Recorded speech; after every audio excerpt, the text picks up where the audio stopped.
We are super bummed. We literally just left Moana 2 halfway through because it was so dark. Do you mean like the imagery was dark or the people in it?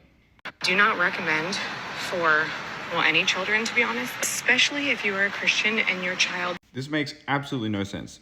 Have you read the dark imagery in the Bible? There's literally murder, mass rapings, slavery. Like, did you walk out of the Prince of Egypt when you saw the slaves? Like, here's a fun example. The prophet Elisha, with 2 bears, ripped apart 42 children. Do you understand why the Bible has scary stories like demonic possessions? It's to teach people to face their fears, not to walk out of a movie cinema and be afraid of a children's story.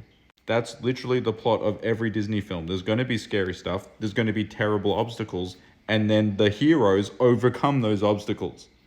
I'm a Christian who saw Wicked. Okay, that's a double standard right there. In other words, hypocrisy. And Christians should know what Jesus thinks about the Pharisees or hypocrites. People that, for example, you went and saw Wicked, which is witchcraft, and Christians, witchcraft don't mix.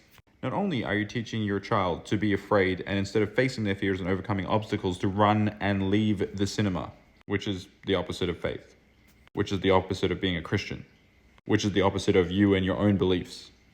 Now, to go and say that Wicked was good enough for Christians, even though it's literally witchcraft, which is evil to Christians, right? And then to say that Moana 2 is worse, you're effectively saying that Micronesian, Polynesian, and Melanesians are not good enough. Their history, their stories, are not good. Now, since you're a Christian and you only understand Christianity, that feareth is not made perfect in love. A true Christian wouldn't be afraid of other people's, their culture, and most importantly, a children's story.